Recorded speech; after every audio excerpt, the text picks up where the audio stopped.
Ancient Rome's housing crisis. Why living in the world's greatest city was a nightmare. Imagine paying half your salary to live in a cramped apartment where the toilet is a public latrine 3 blocks away, there's no glass in the windows, and your upstairs neighbors regularly dump their garbage out the window onto your head.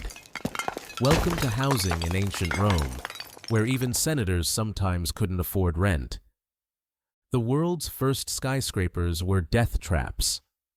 Picture this. It's the 4th century CE, and Rome has about 1,700 luxury mansions for the super rich and 46,000 apartment buildings for everyone else. That's right. Ancient Rome invented the apartment complex. These buildings, called insulae, were basically the world's first high-rises, and they were absolutely terrifying.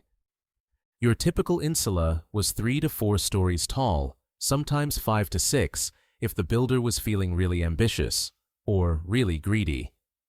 The rich people lived on the ground floor in spacious apartments that might have shops attached.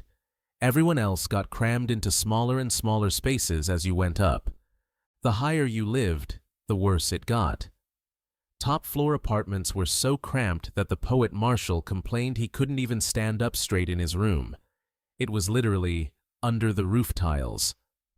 Some of these places were so tiny and cold that Martial joked even Boreas, the god of the north wind, wouldn't want to live there. No plumbing? No problem. Actually, huge problem. Here's where it gets really fun. Only the ground floor apartments had running water and sewage connections. Everyone else? You got to carry water up multiple flights of stairs and either walk to public toilets or get creative. And by get creative, I mean Romans regularly threw their waste out the windows. The satirist Juvenal warned pedestrians that if you were lucky, you'd only get splashed with dirty water. If you were unlucky, you might get a broken pot dropped on your head. Imagine walking down a Roman street knowing that at any moment someone's chamber pot might come flying out a 4th-story window. That's not urban living. That's urban warfare. Fire, collapse, and other daily hazards. Roman apartment buildings were basically disasters waiting to happen. Builders cut costs by using cheap materials, gray concrete instead of the good red stuff, wood instead of proper stone foundations.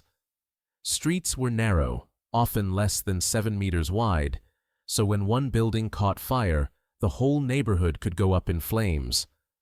Rome burned down so many times that creating a fire department under Augustus was considered a major achievement. But even then, their firefighting technology was basically throw water and hope for the best.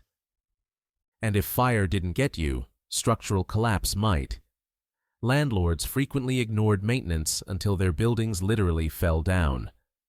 The philosopher Seneca casually mentioned that seeing insulae full of cracks and holes was just normal for Romans.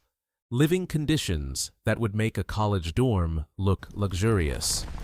Your average Roman apartment had 2 rooms totaling maybe 10 to 20 square meters. If you were rich enough for a ground floor place, you might get 200 square meters. But for most people, think studio apartment, ancient Roman style.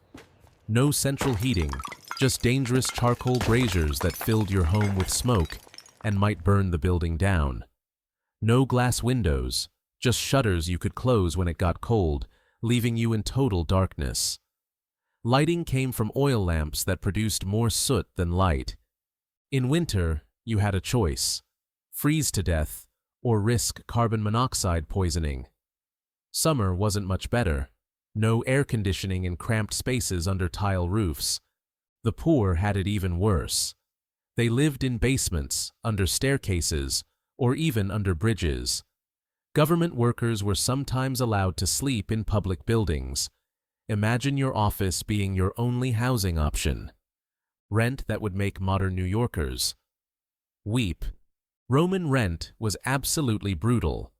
We're talking several hundred to several thousand sesterces per year, when a basic worker might make just a few sesterces per day. Do the math. People were spending 30 to 50% of their income just on housing. Even Cicero, who owned rental properties, complained about how hard it was to collect rent from tenants. Senators, literally the most powerful people in Rome after the emperor, sometimes had to skip work to look for cheaper apartments. The housing crisis got so bad that Julius Caesar had to issue rent relief, exempting people from payments if they paid less than 2,000 sesterces in Rome or 500 in the suburbs. Ancient Rome had rent control, crime, chaos, and urban survival. Living in an insula meant living with constant crime. Break-ins were so common that ancient sources treat them as routine. Your neighbors might be anyone from struggling artisans to complete criminals. Privacy? Forget about it. Thin walls meant you heard everything your neighbors did. Safety? Non-existent. Quality contro.